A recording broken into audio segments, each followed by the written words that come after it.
Good evening, everyone. Hope Good everyone evening. is doing well.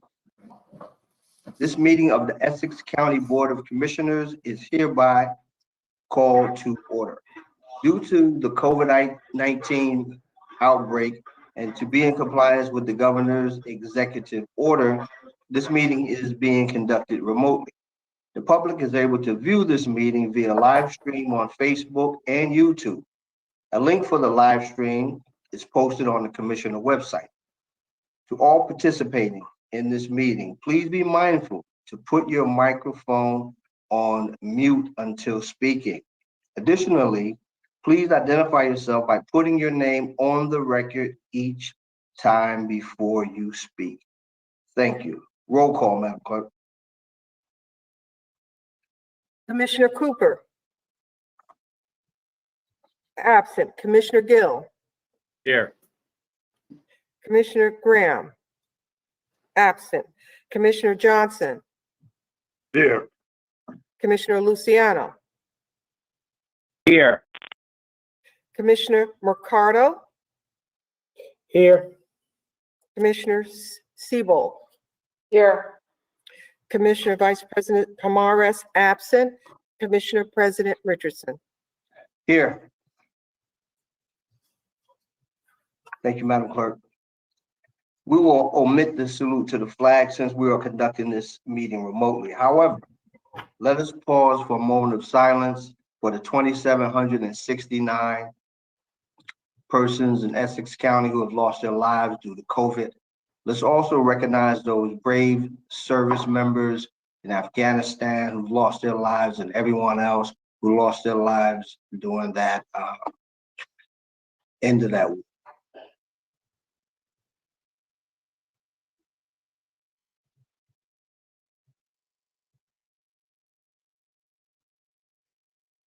Thank you.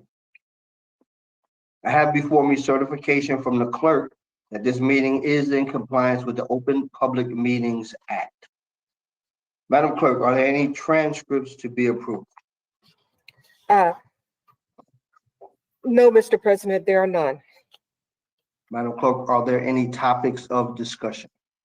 No, Mr. President, there are none. In that case, let's move to public comment. Okay, Madam Clerk, today's meeting is a combined conference/board meeting, and we will vote on every item on the agenda. However, since we are meeting remotely, the public had an opportunity to submit questions and comments for consideration and also call in. At this portion of the meeting, the clerk will have additional instructions for our callers. Madam Clerk. Constituents were given the opportunity to call in and send in emails for public comment prior to the meeting. If you're calling in, the number is 855-756-7520. That's 855-756-7520. Use the password 75482#. That's 75482#. After entering the password, listen for the prompt to press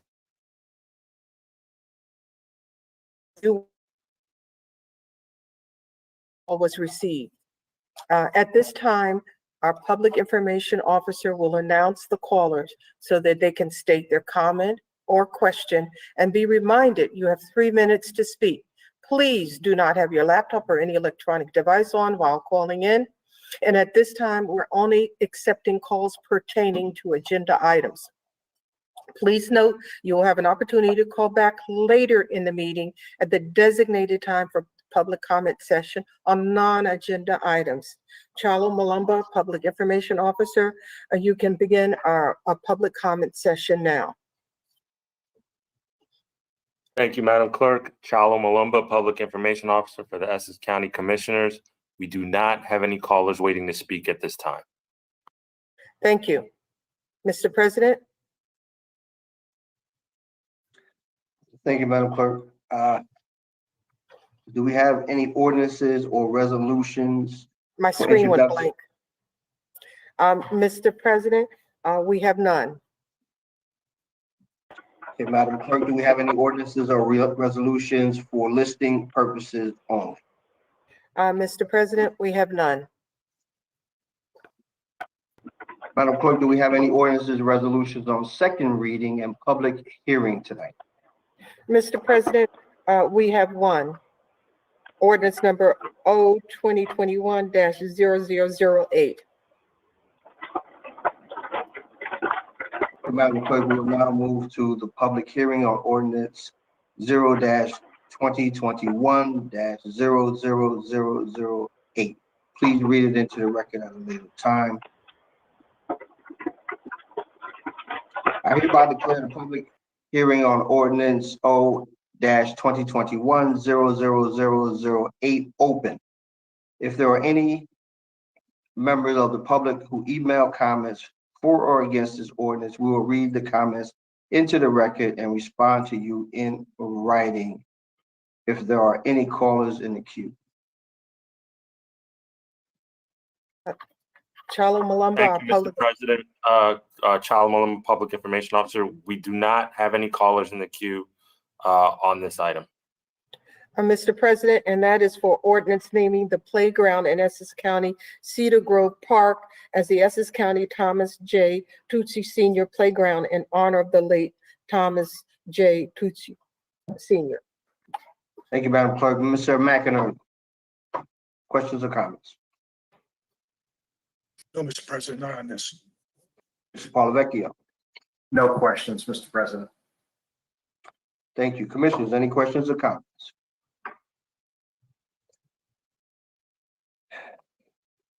Hearing none, I have a motion from Commissioner Sebo and a second from Commissioner Johnson to close public hearings on ordinance O-2021-00008. Do I have the same mover and second to approve the ordinance? Yes. Yes. Roll call, Madam Clerk. Commissioner Sebo, Yes.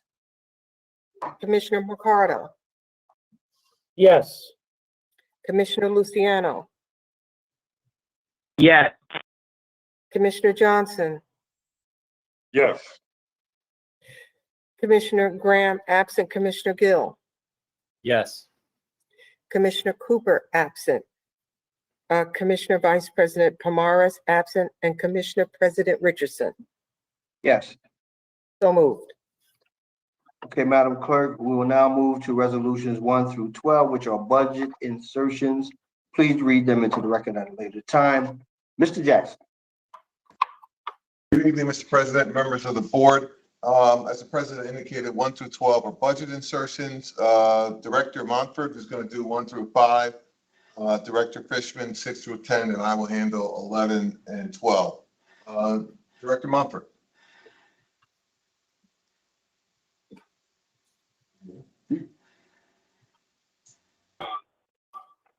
Good evening. Can you hear me? All right. Good evening, everyone. Administration.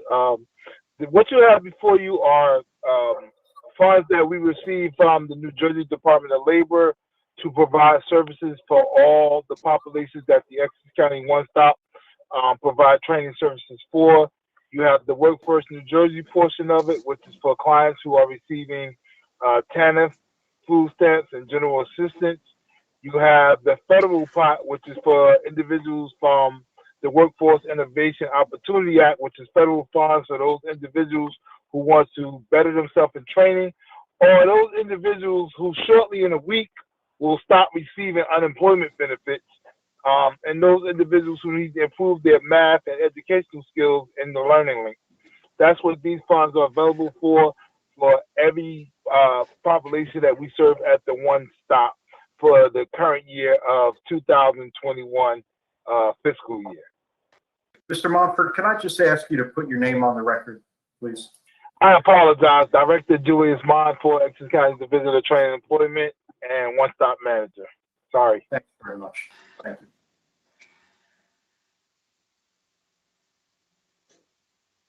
Any questions? Director Fishman. Were you finished, sir? Yes, I'm done. Okay. Mr. Paulavecchio. No questions on these insertions. This is 1 through 5. 1 through 5 only. Mr. McInerney. Just that when we reviewed these in the leadership meeting, if there's any matches associated with these grants, 1 through 12 anyway, it's all in kind. There's no cash as far as I saw.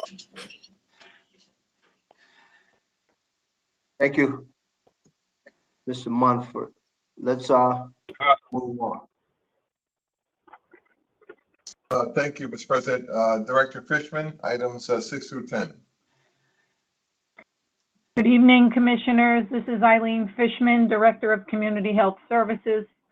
Items 6 through 10 are revenue insertion from the state of New Jersey for the grants that the dollars we use for the programs we have in the community health division.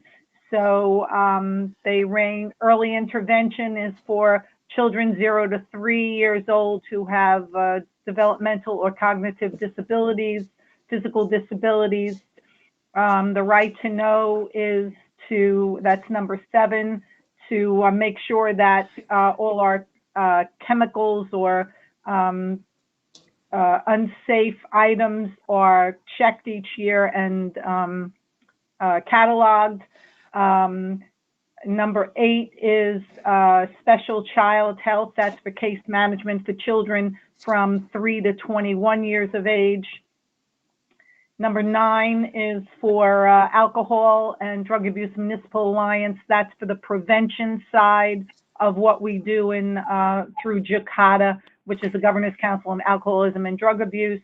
And number 10 is for our innovation grant, which is our van outreach program into the community called Reach for Recovery, to attempt to bring those with substance use disorder into recovery.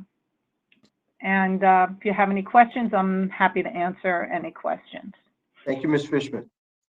Mr. Paulavecchio, any questions on items 6 through 10? No questions on those. Thank you. Mr. McInerney. No questions. Commissioners, any questions on 6 through 10? Hearing none, let's move on. Thank you, Mr. President. Item 11 is a budget insertion from the state of New Jersey to the Division of Senior Services, $190,161. This is to provide for additional resources to reach out to our seniors, to provide them with, to get them to vaccination sites or in-home visits, education programs, et cetera. The grant program is from April 1st, 2021 through September 30th, 2022. No county match. Item 12, again from the state of New Jersey, is for body-worn camera program for the Office of the Prosecutor in the amount of $101,900. The grant period is from 1/1/21 to 12/31/2025. This will provide for body-worn cameras, the storage and retrieval of data, and training for the detectives who are required to have this under the state of the Attorney General's mandate. And again, no county match. Thank you, Mr. Jackson. Mr. Paulavecchio, any questions? No questions. Mr. McInerney. No questions. Commissioners, any questions on any items just talked about, 1 through 12? Hearing none, I have a motion from Commissioner Gill and a second from Commissioner Luciano to take resolutions 1 through 12 as one. Roll call, Madam Clerk.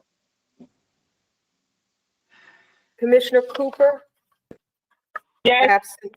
Oh, Commissioner Cooper, Mr. President, for the record, Commissioner Cooper has joined us. Commissioner Cooper is yes. Commissioner Gill? Yes. Commissioner Graham is absent. Commissioner Johnson? Yes. Commissioner Luciano? Yes. Commissioner Mercado? Yes. Commissioner Sebo? Yes. Commissioner Vice President Pomares absent. Commissioner President Richardson? Yes. So moved. Thank you, Mr. Madam Clerk. I have Yes, a question, Mr. President. At Commissioner the, Siebel. at the agenda meeting, we all agreed that number 42 would be moved to come right after 12 because it has to do with the body armor. You're absolutely right. And let's do what the commissioner said. We're going to 42. I said armor It's down back to 13. my camera. The It's 13 now, Mr. though, President, isn't the item, It is 13, the item is now number 13, right. right after it. So it Thank was done. I It never, was rec- done, Commissioner Siebel. I never received the new agenda. I only have the one from the meeting. I don't have the one that we're using tonight. It's not delivered to me. Sorry. No problem, no worries. Let's move to resolution number 13 from the Office of the Prosecutor. Please read it into the record at a later time. Mr. Jackson. Thank you, Mr. President. This is just a resolution that's required by the state for us to receive the $101,000 that I spoke of earlier, and this is just a standard participation resolution.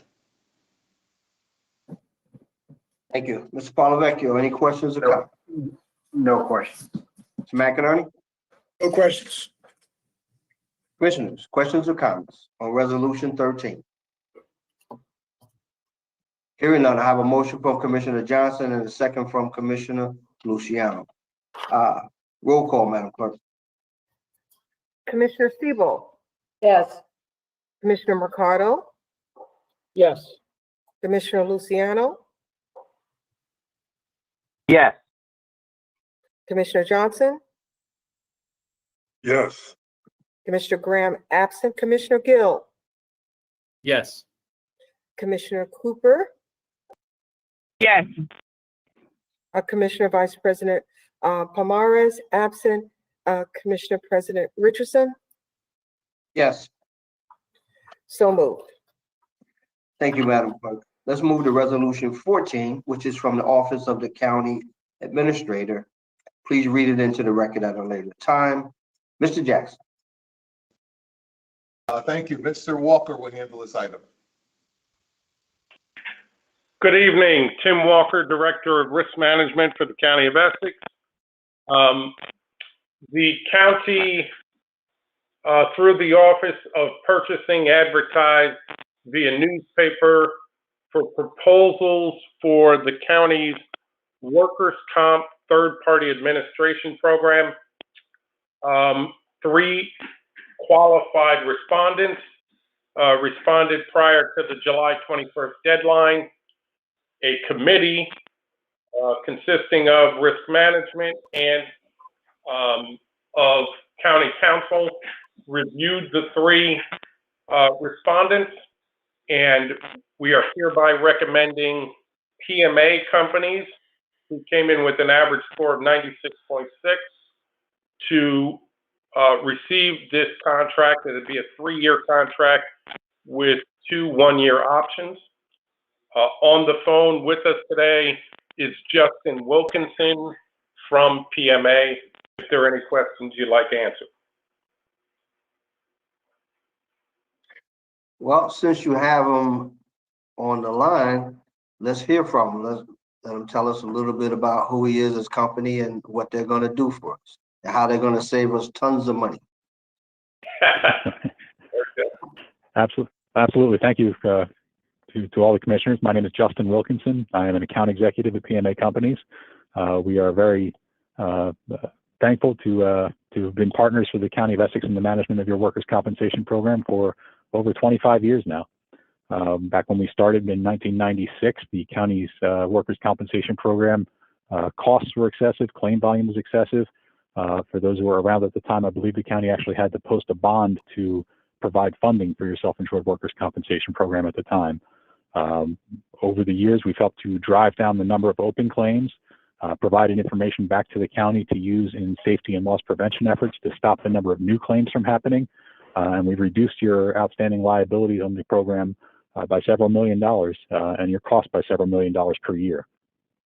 So we are very appreciative to continue that partnership with the county. It is certainly a partnership. We work very closely with the team there at the county in the management of the claims.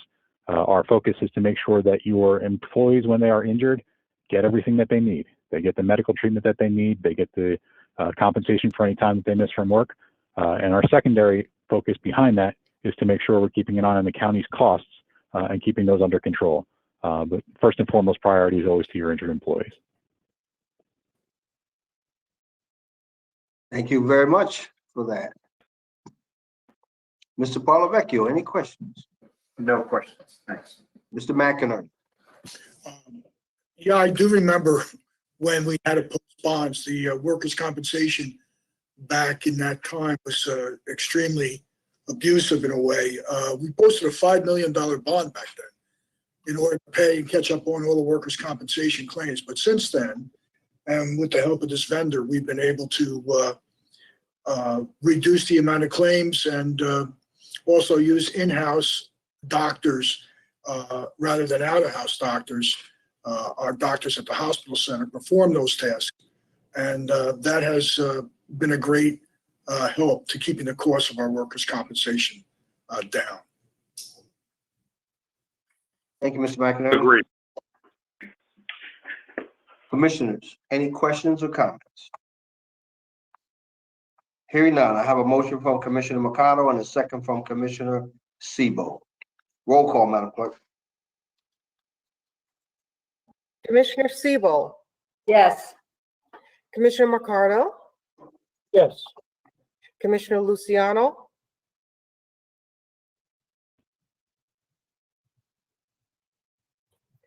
absent Commissioner Johnson, Yes. Commissioner Graham, absent Commissioner Gill, Yes. Commissioner Cooper, Yes. Commissioner Vice President Pomares, absent Commissioner President Richardson. Yes. So moved. Okay, item 15 has been removed, have been withdrawn by the administration. Let's move to 16 and 17. Mr. Jackson, please explain the resolution. Thank you, Mr. President. Labor Chief McGrath is going to handle item 16, and County Counsel Gassion is going to handle 17. Good evening, Mr. President and board members. My name is Robin McGrath, Director of Labor Relations. Number 16 is a collective bargaining agreement between the County of Essex and the Overbrook Employee Association Communications Workers of America Local 1040, which is a union at the hospital center. This is a collective bargaining agreement for 4 years, January 1, 2020 through December 31st, 2023. There are no new funds or no new approvals needed for this collective bargaining agreement because your board has already approved the memorandum of agreement for this time period. What this document does is that it reflects the original collective bargaining agreement from 2011 through 2013, as well as the 4 subsequent memorandums of agreement, and incorporates those 5 documents into one document, which is this collective bargaining agreement, bringing us through 2023. Does anyone have any questions? Mr. Polavecchio. So just to reiterate what Ms. McGrath said, this is not a new document, but really just pulls everything together into one unified document so that when we're looking at this, we don't have to find the 2011 and 2012 various agreements that have been reached over the course of the year. So it just makes one comprehensive document. Thank you, Mr. Polavecchio. Mr. McInerney. Yes, the consolidation of this document, this contract, as we said in the leadership meeting, is a big plus when you have to go back and look at those terms and negotiate those terms, not only for the county but for the other professionals that actually get involved in that collective bargaining agreement. Thank you, Mr. McInerney. Commissioners, any questions on item 16? I would just, Mr. President, I would just add that this is a very big improvement to have it solidified in this manner. Thank you, Commissioner Sebo. All right, let's move to resolution 17. Good evening. Can you hear me okay? Yes. Thank you. Courtney Gassion, Essex County Council. Good evening, Mr. President and Commissioners. I'm here to speak on resolution number 17. This is a amendment to an already existing professional services agreement for legal services provided by the law firm of Inglesino, Webster, Wycasala, and Taylor. The term of that contract is January 1, 2021 through December 31st, 2021. We are seeking to increase the contract in the amount of $5,000. This is a litigation that's been pending over the last several months involving the Office of the Public Defender and their attempt to combat some discovery issues that we've had involving commitment hearings at the Essex County Hospital Center. This case has just about reached its conclusion, but there are still some outstanding administrative issues that have to be resolved and some bills that need to be paid. Therefore, we're requesting the increase of $5,000 to cover the balance of the outstanding bills through the end of the year. Thank you, Ms. Gassion. Mr. Paulavecchia. Yes, and Ms. Gassion, even with the $5,000 increase, the total amount on this particular contract is only $10,000. Not that $10,000 is significant, but it is relatively small compared to some other legal contracts. Yes, it's a smaller case for sure. So yes, that's the total amount of the contract. Thank you. Mr. McInerney. No, I don't have any questions. Commissioners, questions or comments on resolution number 17? Hearing none, I have a motion from Commissioner Gill and a second from Commissioner Cooper to take 16 and 17 as one. Roll call, Madam Clerk. Commissioner Siebel, Yes. Commissioner Mercado, Yes. Commissioner Luciano, Yes. Commissioner Johnson, Yes. Commissioner Graham, absent Commissioner Gill, Yes. Commissioner Cooper, Yes. Commissioner Vice President Pomares, absent Commissioner President Richardson. Yes. So moved. Thank you, Madam Clerk. Let's move to resolution number 18, which is from the Office of the Accounts and Control. Please read them into the record at a later time. Mr. Jackson.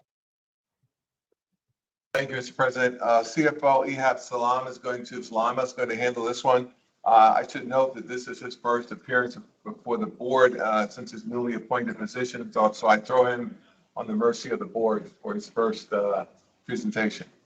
So you're saying Ehab, we you're on. need to be extra nice or something? What are you suggesting? That wouldn't be a bad idea. Good evening, everybody. My name is Ehab Salamat, CFO of Essex County. As Essex County is required to have an annual audit, financial audit, and a single audit, and with the Office of Purchasing, we put a request for proposal.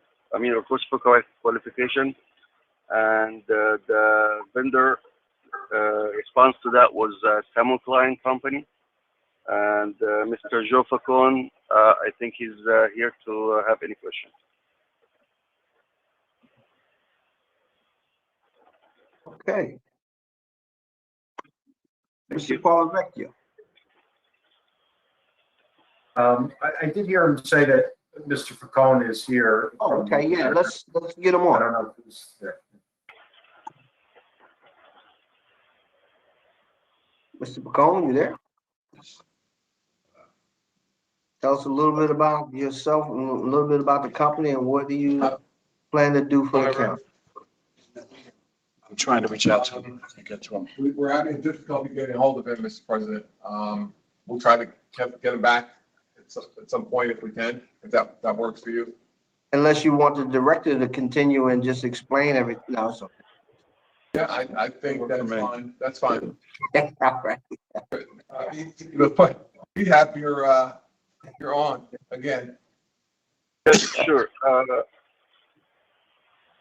If you could just explain the components of the audit, what it entails. Yes, we are required to have an audit, the annual financial statement audit and single audit by the state and the Fed. And some client was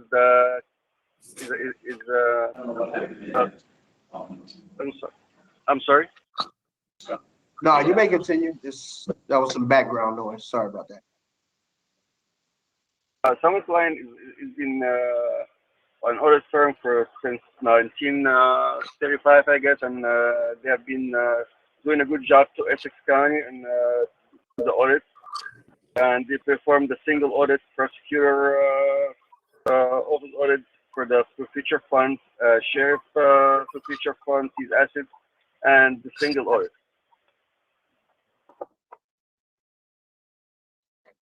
Thank you. You're welcome.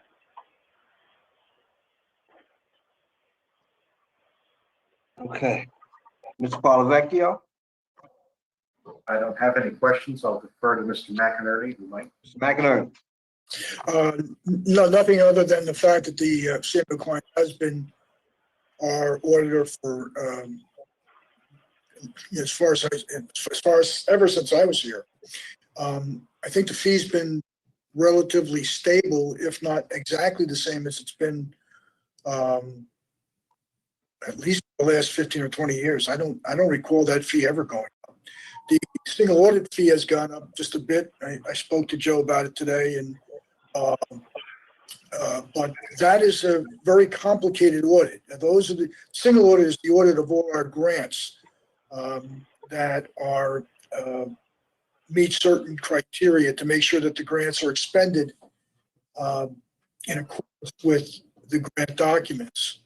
And Samuel Klein has done that job. That was farmed out to another firm at one point in time that actually wasn't able to do it, and Samuel Klein had to come back and redo the audit. So they've been our auditors both on the single audit side, on the statutory audit side, as well as audits of the sheriff's trust account and the prosecutor's trust account, which I believe are all part of this this contract.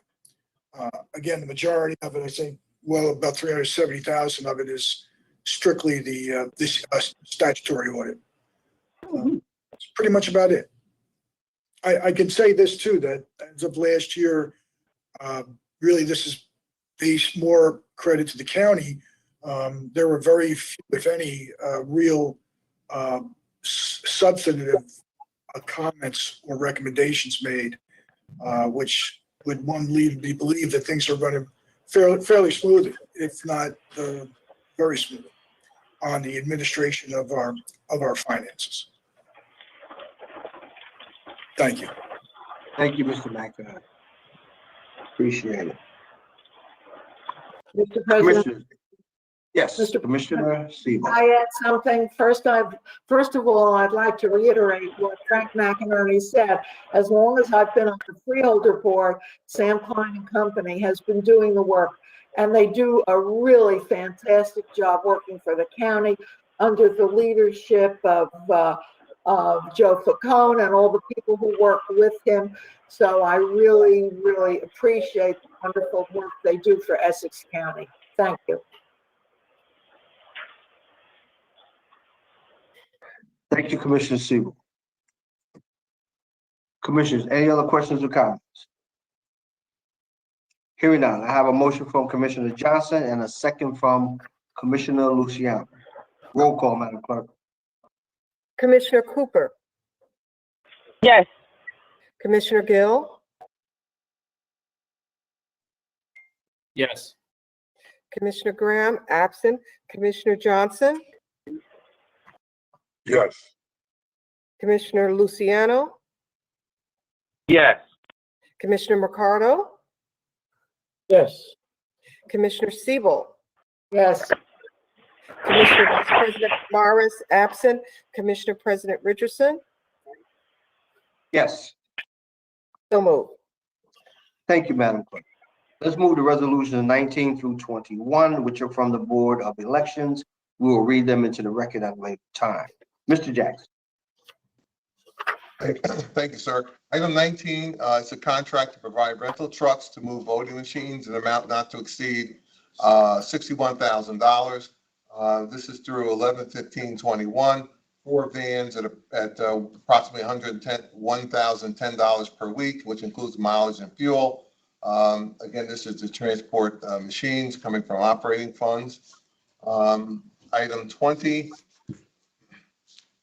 is a contract to American Security Cabinets for the purchase of ballot drop boxes. As you know, we're required to put ballot boxes at any college that has more than 5,000 students, so we have to purchase some more boxes to accommodate that. That's item 20. Item 21 is a change order with Reliance Graphics for printing services for election materials, adding the amount not to exceed $19,438. This amounts to a 20% change order from the original contract of $97,190. And we had to do some additional printing to provide for instructions and so forth as a response to COVID-19. Again, coming from operating funds. Thank you, Mr. Jackson. Commissioners, just be mindful that we have a tight quorum. So if you need to turn off your cameras, please just let us know in advance. We may have to take a break. We only have 5 commissioners on camera. Thank you. Mr. Paulovecchio. Thank you, Mr. President. Mr. Jackson, on number 19, I just want to clarify what the contract is. This is a different service than the transportation of the machines for election day, correct?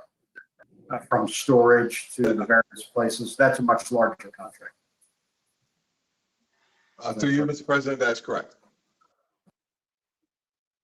And what specifically is this? It's to move voting machines, but I don't believe it's, I know we talked about it in leadership, but I don't believe it's the from the storage areas. No, from time to time, they will move, primarily there's some machines, but also machines that do some of the counting, some of the machines that do the, what would you call it? I don't know exactly, but it's almost the registering of the ballots. They move those around to, sometimes.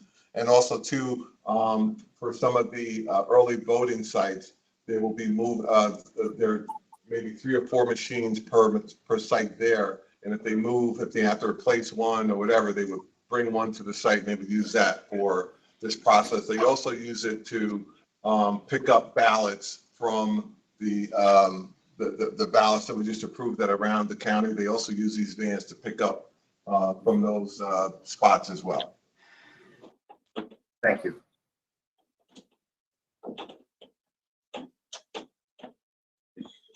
Mr. McInerney. No questions. Commissioners, any questions? Resolutions 19 through 21. Yeah, Mr. President, I have a question having to do with the trucks and moving the voting machines. If my understanding is correct, we have a company that we use that's based in Newark that delivers all the voting machines to all the polling places. But this rider trunk rental will be doing additional service, not providing the voting machines in all the districts. Is that correct? That's correct. They'll be going around and collecting the ballots from the drop boxes. Is that what you said? That's correct. Okay. That's correct, but yes. And what else will they be doing? They're going to the drop boxes. They also use them to deliver supplies to the early voting locations if required. They also use them to replace, for example, if there's a problem with the machine at one of the early voting spots, they would take a new machine there, that kind of thing. All right, but it has nothing to do with the actual election day. That is correct. Thank you. Thank you, Mr. President. Thank you, Commissioner Sebo. Commissioners, any other questions or comments? Hearing none, I have a motion from Commissioner Mercado and a second from Commissioner Luciano to take 19 through 21 as one. Roll call, Madam Clerk. Commissioner Siebel, Yes. Commissioner Mercado, Yes. Commissioner Luciano, Yes. Commissioner Johnson, Yes. Commissioner Graham absent, Commissioner Gill, Yes. Commissioner Cooper, Yes. Commissioner Vice President Palmares absent, Commissioner President Richardson. Yes. So moved. Thank you, Madam Clerk. Let's move to resolutions 22 through 26. Mr. Jackson. Thank you, Mr. President. Mr. Director DelGaudio will handle 22 through 25, and Director Fishman will handle number 26. Good evening, Commissioners. Mr. President, resolution number 22 is a professional service agreement for psychiatric physician recruitment services. On the last meeting, the board had approved qualified vendors, which was this one vendor, ES Healthcare. This is to help the hospital recruit psychiatrists for our current vacancies that we have in place. Resolution number 23 is it's an agreement with our software vendor for e-learning, Relias Learning. The hospital uses this for our annual competency training for all of our staff, including our physicians. All of our policies and procedures has the ability for all of our staff to get that information out to everybody. It's been working very well for us. The program also provides continuing medical education credits for our physicians. Resolution 24, the 2-year affiliation agreement with Caldwell University. This agreement is a little different than our previous agreements, where we lumped in all of the different programs together into one agreement with Caldwell University. So this covers nursing, therapeutic services, and psychology. They're all wrapped into one based on the needs of the students and the ability of the hospital to accommodate mentorship on those programs. So rather than bringing 3 or 4 separate, we did this as one affiliation agreement. Resolution number 25 is a 2-year extension agreement with Symphony Diagnostic Services. They provide the on-site radiology services for our patients. It's all mobile. They bring in mobile x-ray machines, ultrasound, things of that nature, and provide reports to our physicians based on the services that they provide. Right now, they're really the only game in town. Everyone's getting out of this business. They've been an excellent provider for us for as long as I could remember, probably the last 12 to 15 years.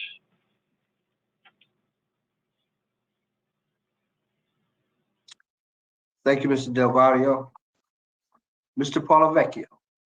Yes, thank you. I have a question for Mr. DelGaudio on number 22. Frank, on the physician recruitment services, are these replacement doctors for those who have left, or are we looking to add personnel? Through you, Mr. President, these are, to answer the question, these are 3 vacancies for personnel who have left. They were through either retirements or resignations. Thank you. Mr. McInerney. No questions, Mr. President. Thank you, Mr. DelGaudio. Oh, commissioners, any questions on 22 through 25? Hearing none, let's go to 26. Good evening, Commissioners. This is Eileen Fishman once again, Director of Division of Community Health Services. Number 26 is asking for approval of contracts that we extend to each town that participates in our Municipal Alliance programs. you have any questions, I will gladly answer. Mr. Ponvecchio, No questions. Mr. McInerney. You're muted, sir. Can't hear you.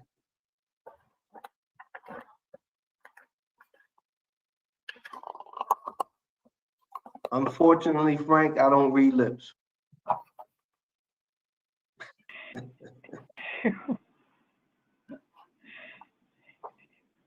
If I may try to attempt IT, if you are using one of the county laptops, there's a buttons across the top that look like microphones.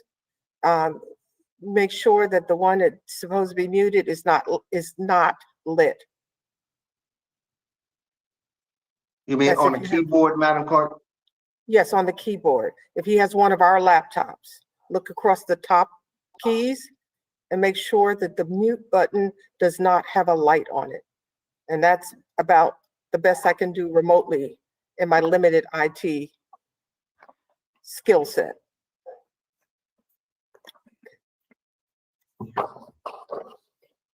No questions? Okay, Mr. McInerney, no questions on these.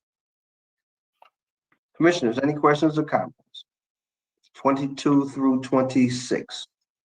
Mr. Oh, there President. you go, Frank. We got you now. Yeah, sorry about that. I lost everything, so, no, I don't have any questions.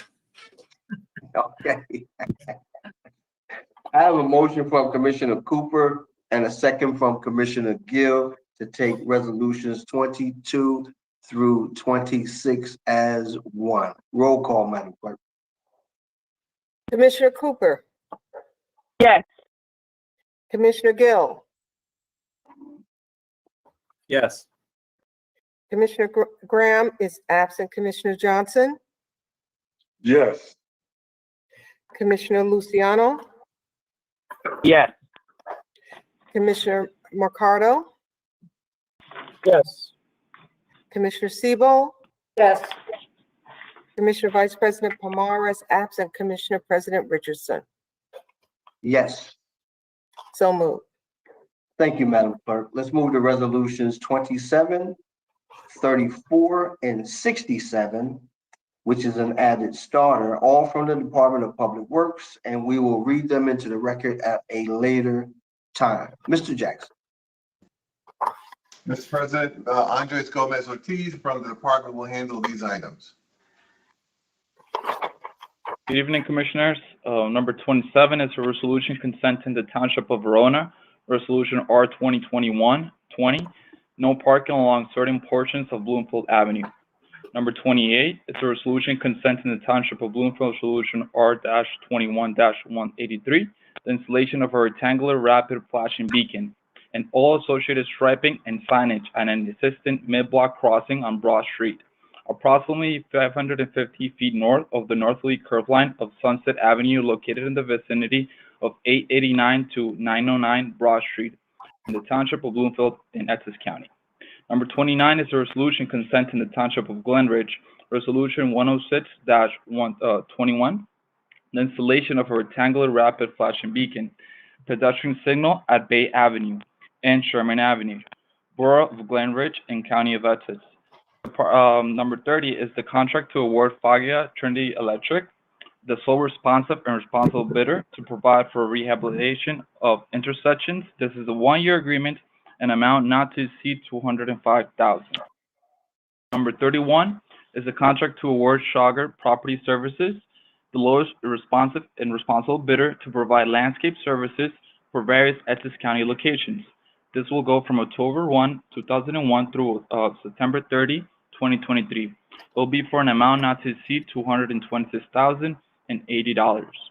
Number 32 is a contract to award to the 4 lowest responsive and responsible bidders per item on a unit cost basis to furnish and deliver building materials. This will start from August 21, 2021, and it will go through August 20, 2023 and 20. This will be not an amount to exceed $300,000. Number 33 is a contract to award TSLAC of Environmental Services to provide maintenance and repair services for fueling stations This will be a 24-month contract extension, an amount not to exceed $171,500. Number 34 is a resolution of the Board of County Commissioners of Essex County for the fiscal year 2023 for the local concept development application. And number 67 is a contract change order with Mount McDonald LLC for additional design services for Hendricks Field Golf Course improvements. This will be at an amount not to exceed $24,000. That is all, Commissioners. Thank you for your time. Mr. President, just as a point of note, it appears that the items that were discussed were Resolution 27, 31, 32, 33, 34, and 67, if I am correct. That's correct, Madam Clerk. Okay.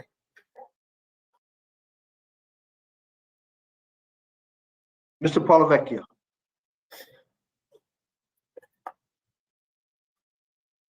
I don't have any questions. Okay, Mr. McInerney? No questions. All right. Commissioners, questions or comments?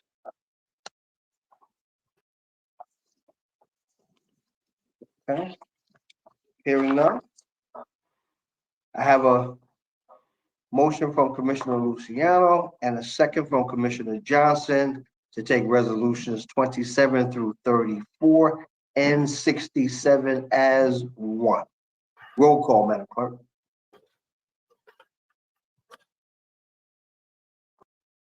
Okay. Commissioner Sebel, Yes. Commissioner Ricardo, Yes. Commissioner Luciano, Yes. Commissioner Johnson, Yes. Commissioner Graham, absent. Commissioner Gill, Yes. Commissioner Cooper, absent. Yes. Oh, Yes. I have you, Commissioner Cooper, as yes. Commissioner Vice President Pomares, absent, and Commissioner President Richardson, Yes. so moved. Thank you, Madam Clerk. Let's move to resolutions 35 through 38 and an added starter, which is resolution 65, which are from the Department of Parks, Recreation, and Cultural Affairs. We will read them into the record at a later time. Mr. Jackson. Thank you, Mr. President. Gabriel Paul from the Parks Department will go through these items. Good evening, everybody. This is Manager Gabriel Paul from the Department of Recreation and Cultural Affairs. Item 35, provide entertainment service for Essex County Turtleback Zoo, Lee Salute Entertainment Services from date of awarded through January 31st, 2022, amount not to exceed $35,000. This is an as-needed contract to provide entertainment service at the South Mountain Recreation Complex for several events.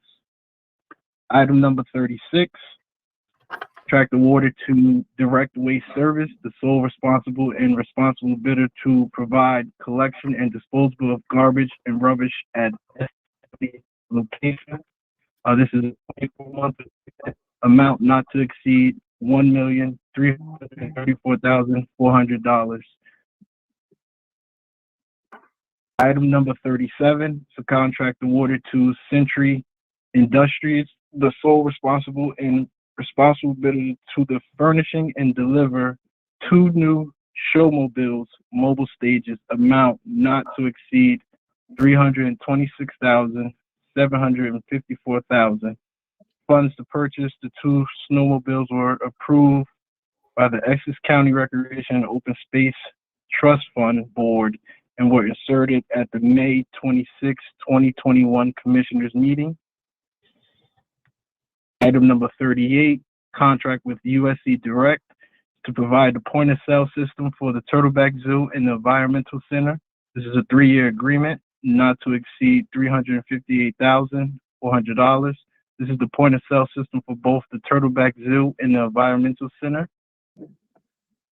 Item number 65 is a contract awarded to the Carnival Concessions to provide a food concessionaire for the Summer Concert Series program, August 12th, 2021, September 30th, 25, revenue to the county, an amount of $11,051.26.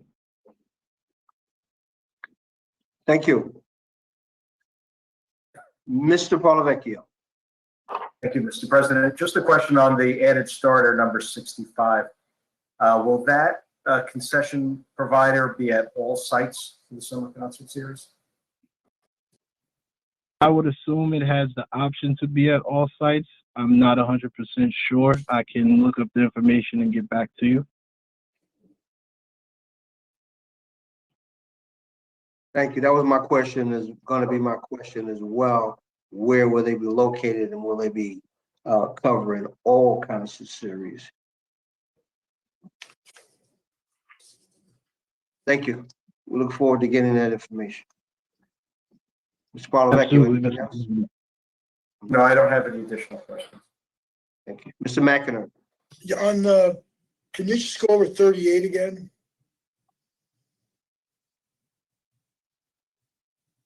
$38 is the USC Direct point of sale contract system for the Turtleback Zoo in the Environmental Center.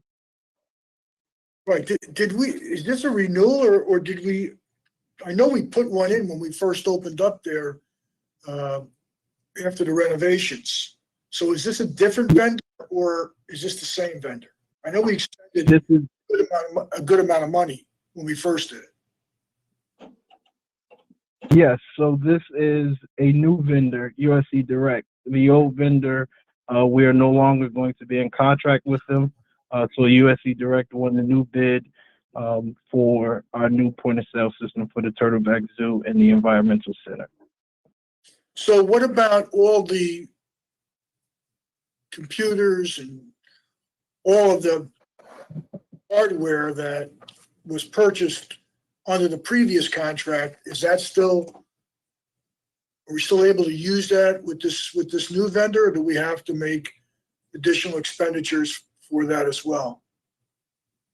The last contract, we actually leased all of our hardware, and we will continue to follow that chain and lease the hardware from this new vendor, USC Direct. What was wrong with the old vendor? I'm just curious because I remember that coming before the board a few years ago. Some of the things that the Turtleback Zoo and Cody Arena, amongst other call centers, just didn't have what we were looking for when we tried to get different type of solutions. They just weren't able to provide us with correct solutions. All right. Well, we didn't terminate them before the end of the contract. They were at the end of the contract. They're at the end of the contract and seeking to use our option. Okay, great. Thank you very much. You're welcome, sir. I just have I'm sorry. Commissioners, any questions or comments? I have one on 37. The showmobiles, they haven't been delivered yet. Do you know when they will be? Let me speak with our super maintenance, Gary Arleo, to get a exact date on when they are going to be delivered. Thank you very much. Appreciate it. All right. I have a motion from Commissioner Sebo and a second from Commissioner Mercado to take resolutions 35 through 38 and 65 as one. Roll call, Madam Clerk. Commissioner Sebo. Yes. Commissioner Mercado. Yes. Commissioner Luciano. Yes. Commissioner Johnson. Yes. Commissioner Graham absent. Commissioner Gill. Yes. Commissioner Cooper. Yes. Commissioner Vice President Pomares. Absent Commissioner President Richardson. Yes. So moved.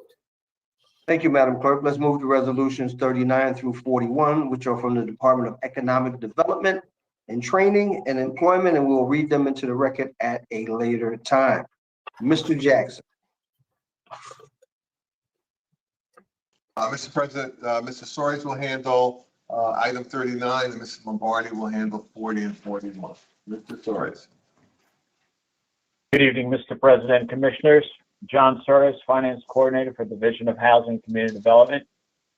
On Resolution 39, we are seeking approval to award a 5-year contract not to exceed $40,000 to Mandel Lead Inspectors Incorporated, the sole responsible to provide risk assessments for the home improvement program as it relates to findings of lead in the homes to be rehabilitated back to code through the program for low to moderate income homeowners.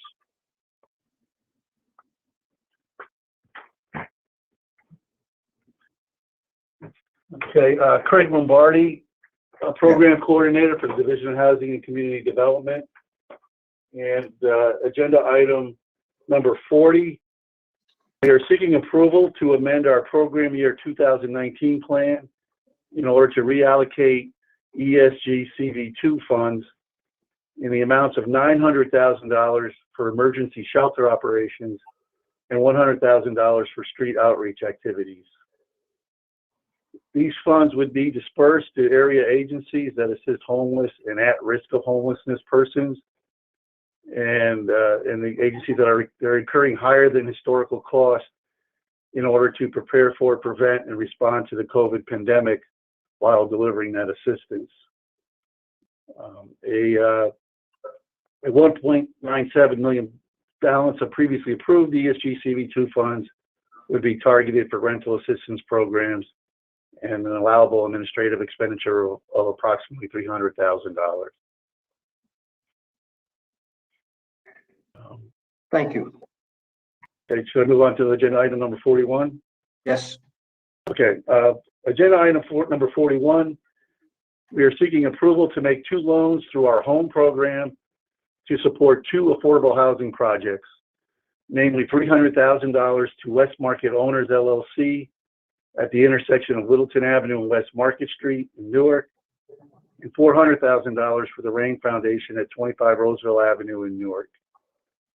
The West Market project will create 78 affordable housing units, 5 of which will be designated as county home assisted units, and the Rain Foundation will construct 11 affordable units, of which 3 will be designated as county home units. In both cases, we are leveraging our funds with Newark Home Dollars and other investors. At this time, I'd like to introduce Jonathan Cortell from representing the West Market Owners LLC project. Jonathan, are you there?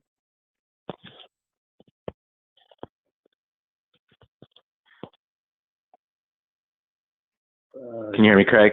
This is Jonathan Cortell. Jonathan, you're on. Please introduce yourself to the Board of County Commissioners. Craig? Yes, please go ahead. You're on. Hello? Yes, we can hear you.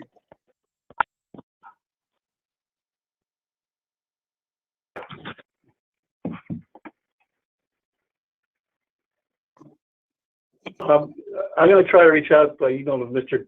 Cortell and maybe get him back tonight. We also have a second person representing the second project. Let's move to the second project, please. Okay. I'd like to introduce Ashish Patel from Monarch Housing Associates to speak on behalf of the Rain Foundation project.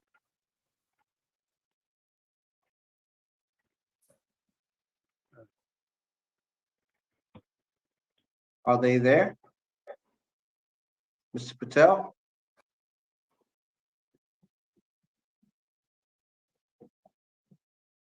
Okay.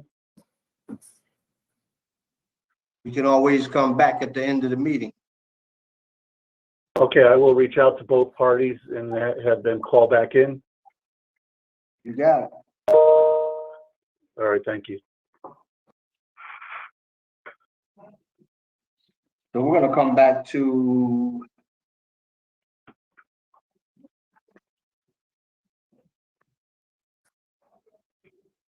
what's that? 40, no, I'm sorry, 39 through 41.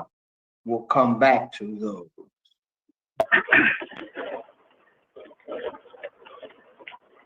Let's move Mr. to, President, yes, my question was for Mr. while he's on. Can I ask him a question on 41? Or do you want me to wait until we come back to it? yeah, let's wait till we come back, so you get the awardees. Let's move to, resolutions 42 through 44.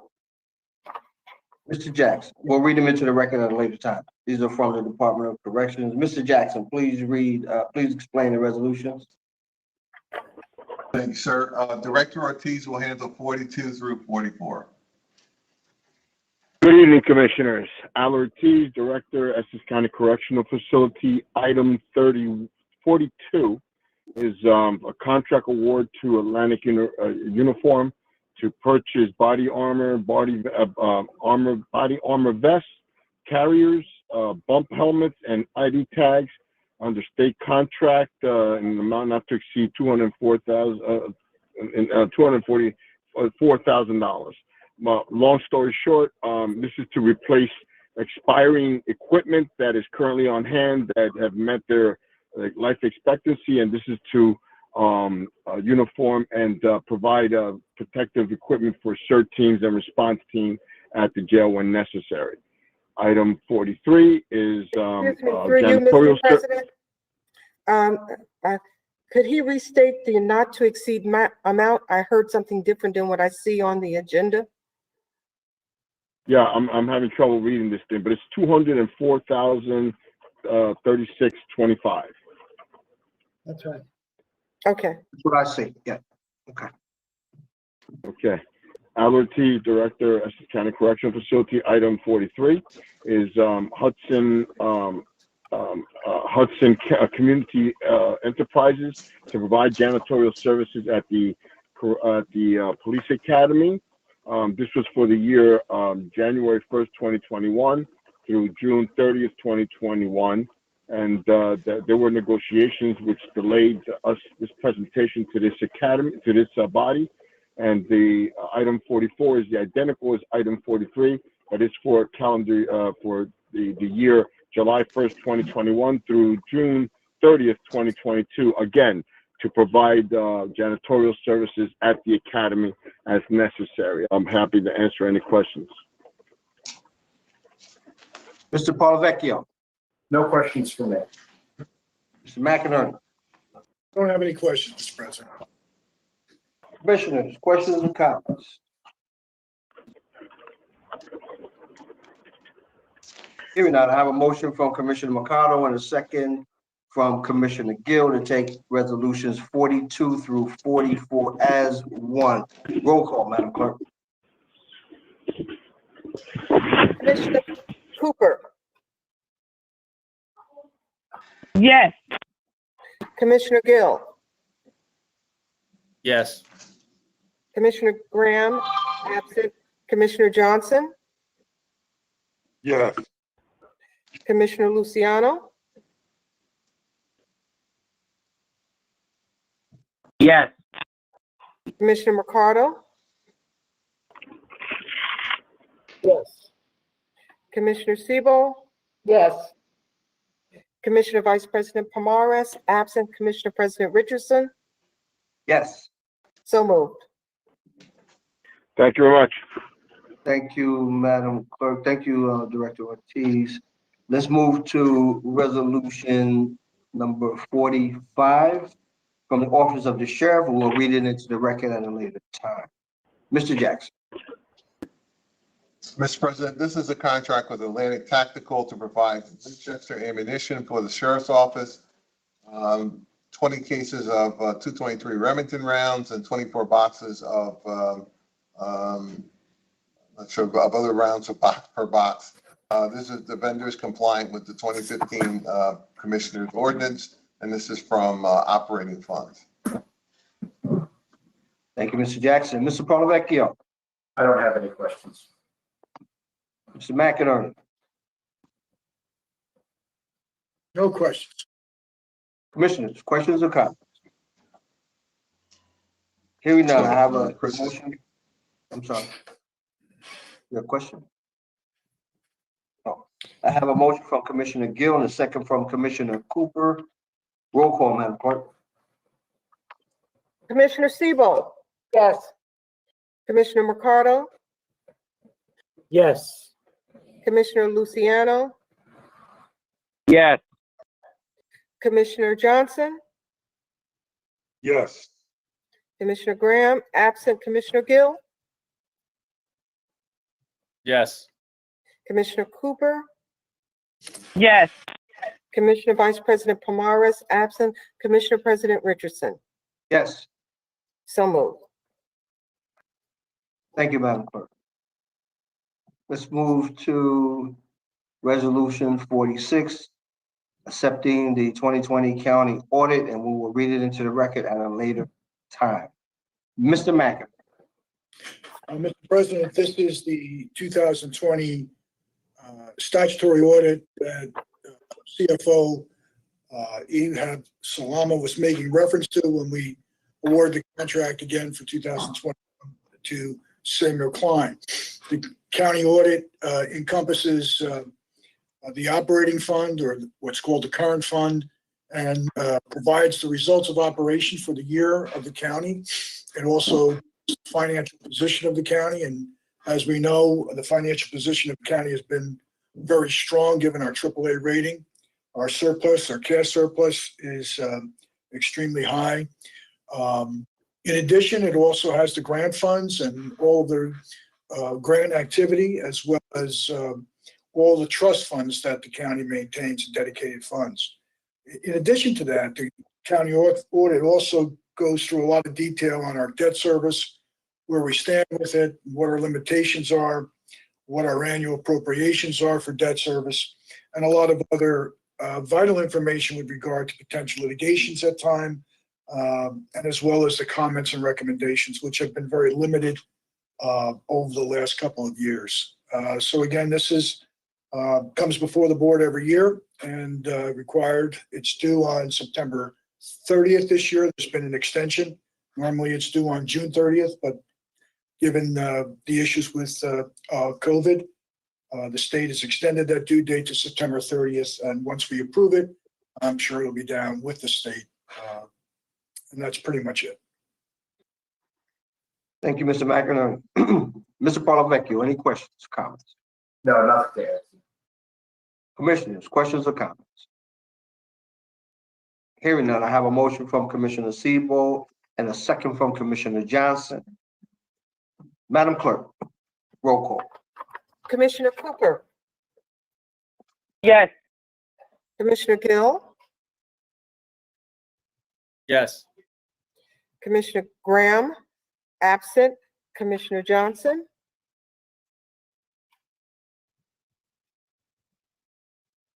Commissioner Johnson,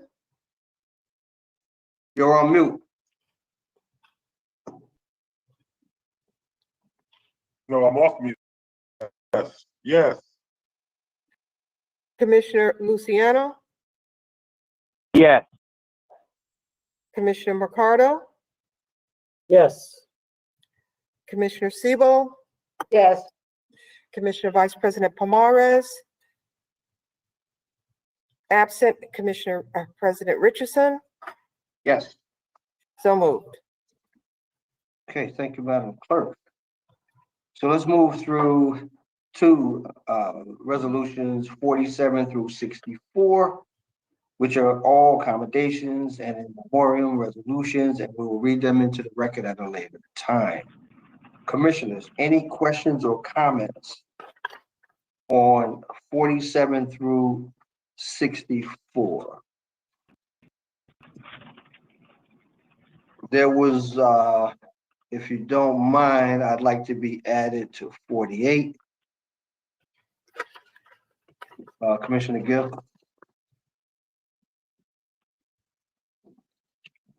No issue at all, Mr. President. It has been, I believe it's been mailed out, but no issue at all. Okay, just for the record, appreciate it. Yep, 100%. Thank you, sir. Any questions or comments from any other commissioners? Hearing that, I have a motion from Commissioner Luciano and a second from Commissioner Mercado to take resolutions 47 through 64 as one. Roll call, Madam Clerk. Commissioner Siebel, Yes. Commissioner Mercado, Yes. Commissioner Luciano, Yes. Commissioner Johnson, Yes. Commissioner Graham, absent, Commissioner Gill, Yes. Commissioner Cooper, Yes. Commissioner Vice President Palmares, absent, Commissioner President Richardson. Yes. So moved. All right. A reminder, please be on mute. We can hear your conversation. Through you, Mr. President, I apologize. That's fine.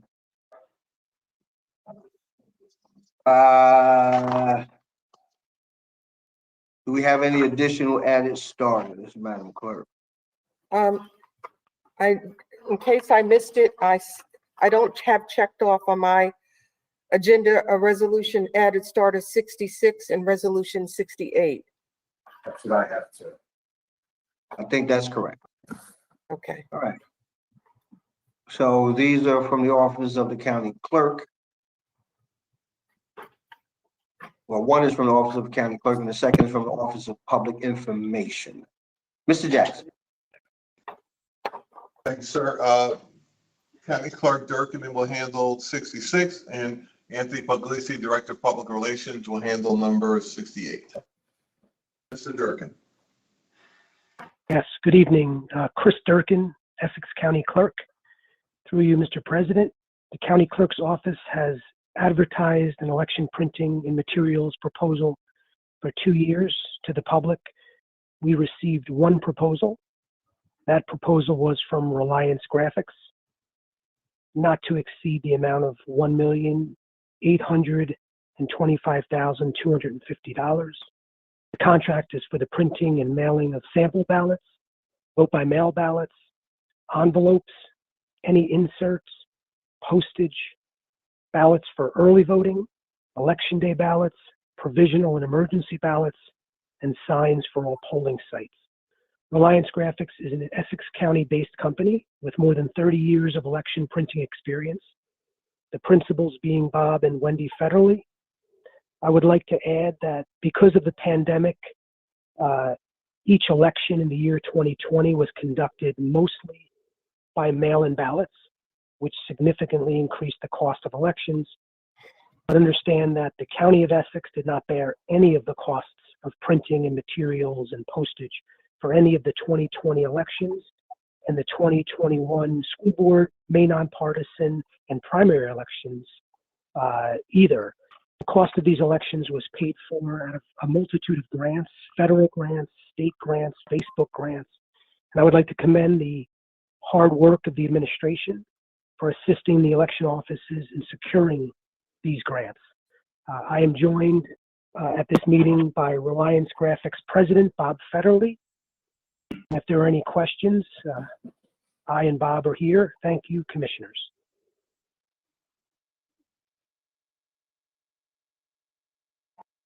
Mr. Polavecchia. I don't have any questions. Mr. McInerney. No questions. Commissioners, any questions for the clerk? Yes, Commissioner Sebo. Mr. President, Reliance Graphics has done a wonderful job for the county. And now under the circumstances with all the additional ballots and absentee ballots and vote by mail ballots that have to be sent out, they're doing a wonderful job. It's my understanding from the county clerk, Chris Durkin, that funds were provided to pay for these services and the county did not have to pay. Is that correct, Chris? Chris Durkin, Essex County Clerk, Commissioner Seabold, that is correct. So the past year and a half of elections, which includes the last 7 elections, the County of Essex has not had to pay for election printing and postage and services. They have been grants have paid for the election. So the taxpayers of Essex County did not bear the costs of these past elections since the beginning of 2020. But this resolution will provide the cost for the next 2 years. Is that correct? That's correct, Commissioner. Going Thank you. forward, it's a 2-year contract. Thank you. Yeah, I just wanted to be clear in my own mind in terms of it. Either way, Reliance Graphics does a great job. So that's terrific. Thank you. Thank you, Commissioner Sebo. Thank you, Mr. Durkin. Let's move to 68. I have a question. Commissioner Cooper. Thank you, Mr. President. I too want to commend Mr. Durkin and the administration. You guys done a fantastic job with managing this process so swiftly, going to an all mail-in system the way that we did, and for getting grants to cover all of those costs. Mr. Durkin, you and I had a quick conversation the other day about the signage. Were we able, is there still enough time for you to see if we can make that little minor recommendation? I'm sorry, Commissioner. Chris Durkin, Essex County Clerk. You're saying, I'm sorry, you're asking. Remember, I said that a couple people had thrown the ballots away because they didn't realize. So if we have to do any of those. Yes, Chris Durkin, Essex County Clerk, Commissioner Cooper brought up a very important point as far as voters being alerted to their vote by mail ballots in the mail because they come so early in the process, 45 days before Election Day. And I've spoken with Reliance Graphics President Bob Federley about the design of the vote by mail envelopes to alert voters by having, we talked about having a thick red band going across the center of the envelope and making sure that official election material and official election ballot is enclosed as words on the envelope. Perfect. Thank you. Thank you. Thank you, Mr. Durkin. Let's move to resolution 68. Good evening, Commissioners. Anthony Puglisi, Office of Public Information. Before you is a non-fair and open contract with ShopRite of Newark, which is owned by the same company as the Bloomfield ShopRite, to provide food boxes for the food distribution program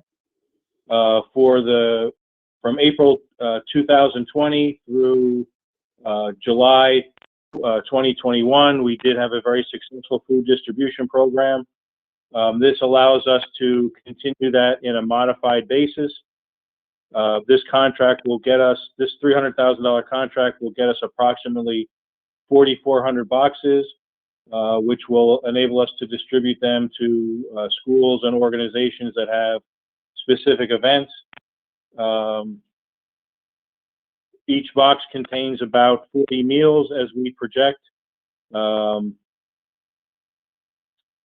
that's all I have right now. Thank you, Mr. Puglisi. Mr. Polavecchio. Thank you, Mr. President. Mr. Puglisi, just for clarification, these are not just the boxes, these are boxes with meals in them, correct? Yeah, it contains non-perishable food.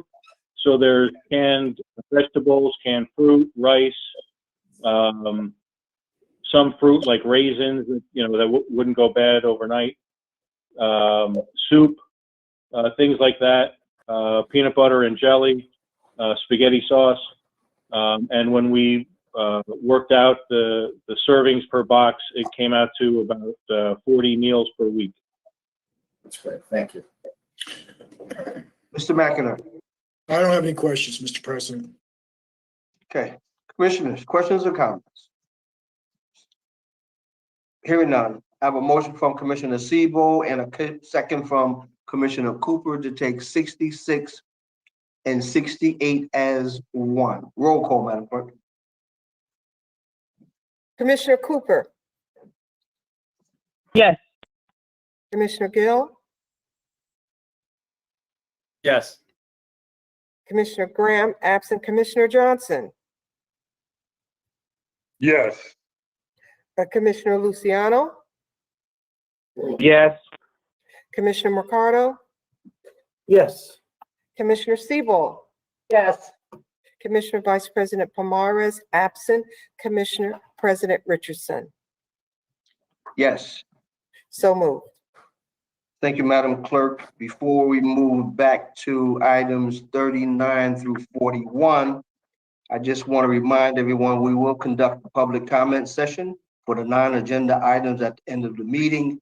For any other call-ins, Madam Clerk, can you give them the call-in information? Yes, Mr. President. The call-in number is 855-756-7520. Repeat, 855-756-7520. Use the password 75482#. That is 75482#. After hearing the password, listen for the prompt to press 0 to be placed in the queue to speak in the order that you received. Thank you, Madam Clerk. Let's go back to resolutions 39 through 31. We're having a little issue hearing the two vendors for item number 41. Are we set to go? Yes, Mr. President, this is again Craig Lombardi, Division of Housing and Community Development. I'd like to introduce Jonathan Cortell to speak about the West Market Owners Project. Thank you, Craig. This is Jonathan Cortell. Am I audible? Yes. You guys hear me? Fantastic. It's a pleasure to be a part of this conversation. I'm here on behalf of West Market Owners.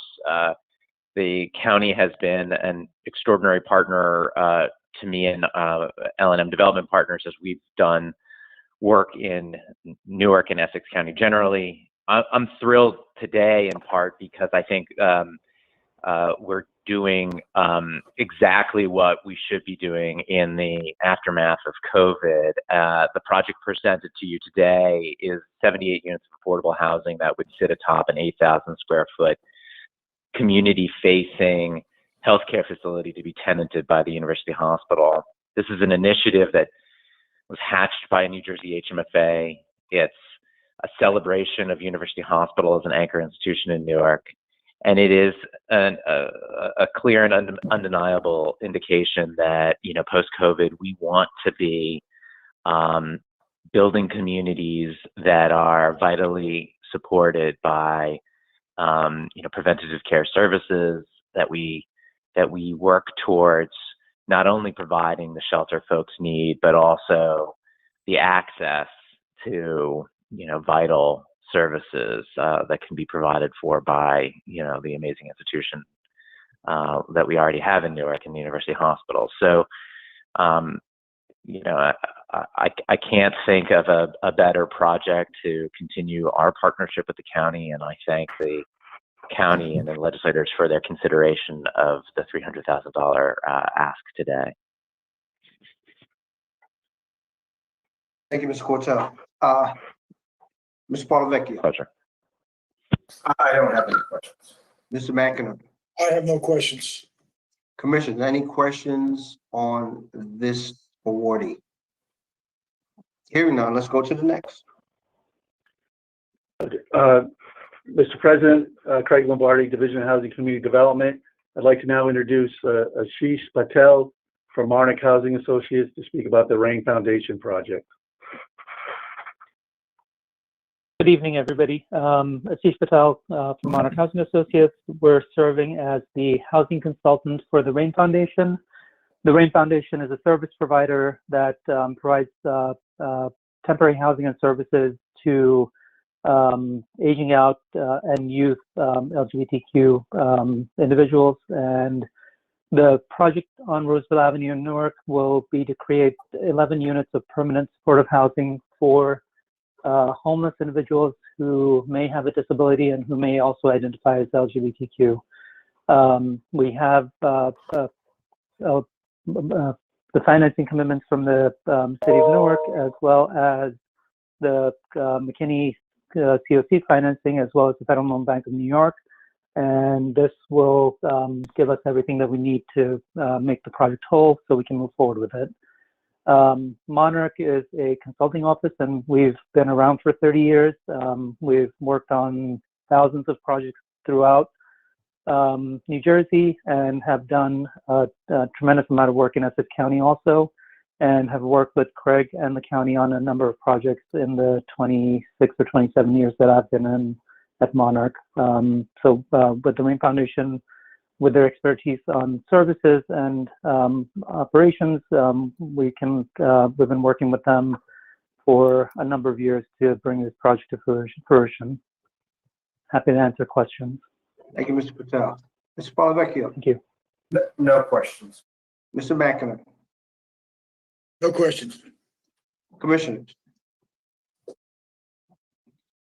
So as I am familiar with L&M developers, Mr. Patel, can you tell us, I heard of consulting company, Monarch Consulting and Rain service providers. So who's going to do the building? Who's the GC? What's the experience in building permanent housing and development? So Monarch is a housing consulting office, and primarily we work with service providers to give them the assistance they need to go through the development process, as far as applying for the financing, coordinating with the development team, including the attorneys, the architects, taking the project through the bidding phases or price negotiations with the contractors. We also, essentially we're there to serve as the service provider, in this case, Rain Foundation's eyes and ears, and to take them through the entire development process, including the construction work, until the project's finished and up and running.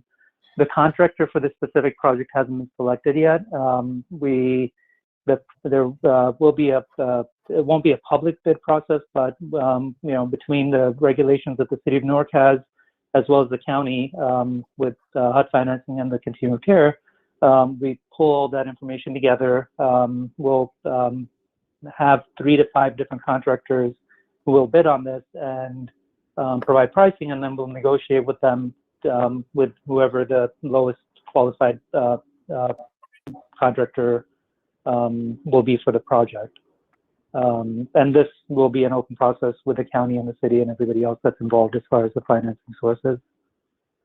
And we do this with, it's the same work that we've done with a number of groups in Essex County and in Newark that we've worked with over the years.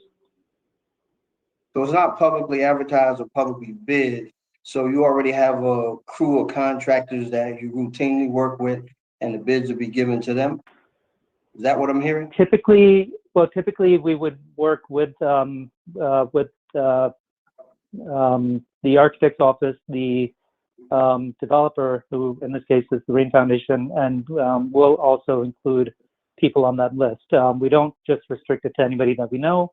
If anybody has any kind of input on us selecting a contractor, we would take that into consideration and add them to the list. We just don't want to keep it open to, as a public bidding process, because I think in the end it makes it a little bit more difficult to select a contractor. It's always good to get somebody that has worked with a team in some form or fashion before, just because then we've got an established relationship and we know the quality of the work that the contractor themselves would produce. So between the architect's office, our office, and the developer, we'll go through and select 3 to 5 different contractors and ask them to provide pricing. So who's the architect? The architect on this project is Kitchen and Associates. They're based in Collingswood, and they do a lot of supportive housing work. They have a dedicated team to this type of housing. They also do a lot of tax credit projects and larger developments, and they have a tremendous amount of experience in this field. I know I'm very familiar with Kitchen and Associates. I'm just not real happy with only inviting 3 to 5 contractors And what I know about that process is it'll be the same people who've been getting it will continue to get the work, and there's no real room for, no opportunity for others to get an opportunity. So, you know, I know a little bit about the construction and how a GC will have his favorite subcontractors. That's the business. I get it. You want to be familiar with those folks who you worked with before, but you know, I just don't see the opportunities for others who are not in that loop, are not a part of that club, to get an opportunity. No, and I appreciate that and understand that, and we are open to adding in additional people, firms to this. And honestly, Monarch is a nonprofit, and one of our missions, especially over the past few years, has been to provide more opportunities to minorities and other business owners. So we internally have a push for that, and we're doing, this project is it is also serving that population. And in all honesty, we're deferring all of our fees till the end because we want to make sure this project works and we can also support it in that end. And as far as the construction itself is concerned, the city of Newark, because of the financing that's involved through them, has specific requirements about having Section 3 residents employed in this, as well as local Newark residents, as well as ND and a WB requirement. So, it will definitely be an open process. And if there are more people that we need to include on the bidder list, we're happy to take that recommendation and work with you on that. So Section 3 is a HUD law, and that refers to like the Newark Housing Authority. The city of Newark does have an affirmative action that does have a first source ordinance. So those are two different things. Right, correct. And we have to meet the requirements for both. So in your pool of contractors, how many are African American that you routinely work with? As far as the general contractor directly concerned? Sure. It's honestly, that's one of the pieces that we've actually been talking about tracking, because on our end, because we want to open up this process, as far as architects, contractors, I don't have a number on that right now, but I can definitely get that for you. But like I said, we're open to adding anybody that the county or the city feels like we need to add to the process to create a more inclusive environment for opportunity for minority contractors. I mean, you've been in this business for 25 years and you don't know a number. You've been a consultant and doing this stuff with these folks for 25 years, you said. Yeah, and then I don't want to guess at a number of how many. I mean, it's not a tremendous amount. Honestly, mostly it's the subcontractors that are the ones that meet the minority requirement. So that's why as far as the general contractors, typically there aren't too many. That's why I'm not trying to defer the question. I just don't want to give you the wrong information. When we go through the requirements for bonding capacity to float the jobs for a month or two at the very least because of the public financing and meet a lot of the other requirements, it does exclude a lot of minority contractors. And we actually have been working with HMFA and other state funding agencies to see if there's a way to open up these pools to create a way for minority contractors to access capital, to access insurance and bonding capacity, to find a way to create and open up these opportunities. That, like I said, is one of our missions. That is one of our focuses, especially over the last few years since my coworker Taisa and I have taken over the management of the agency that we're trying to work on. All right, thank you.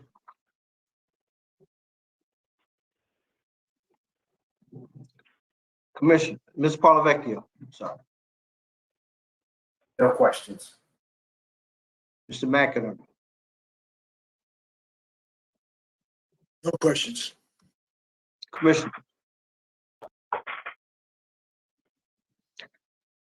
Hearing none, I have a motion from Commissioner Johnson and a second from Commissioner Luciano to take resolutions 39 through 41 as one.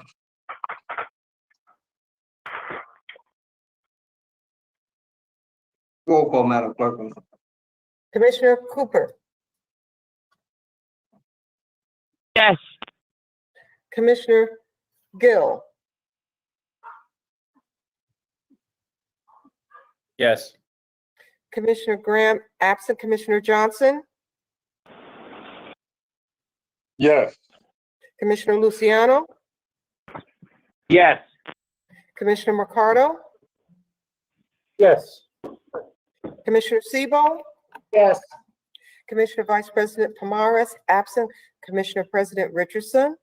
Before I vote, I definitely want that information on how many minority contractors that you work with, and I certainly want an opportunity to include some other minority contractors that are gonna have a real opportunity if they're in the right price range to win a bid, not just vetting them and allowing them to bid just because. It happens a lot. No, of course. Of course. Yes. So moved. Mr. President, Commissioner Cooper. thank you. Can you please share his contact information? Ask the administration to share it with us, because I can certainly refer some contractors to you as well to see if, they can meet your criteria to get involved. And hopefully you could pair them up with someone who could provide some technical assistance so that they can be successful in your pool to evaluate responses from.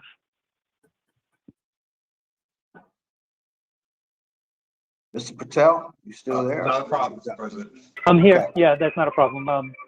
We can definitely share that. Thank you very much.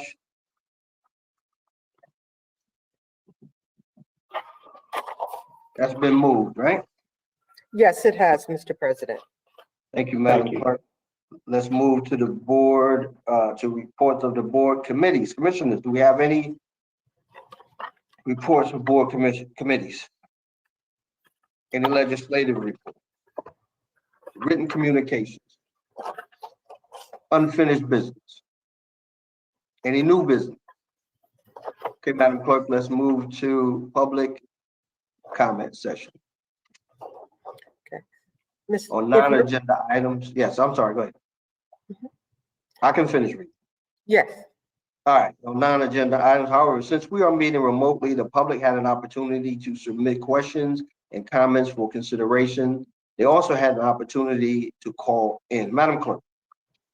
and if you're calling in, the number's 855-756-7520 and use the password 75482#.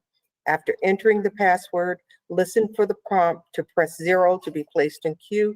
You will be acknowledged to speak in the order that your call was received.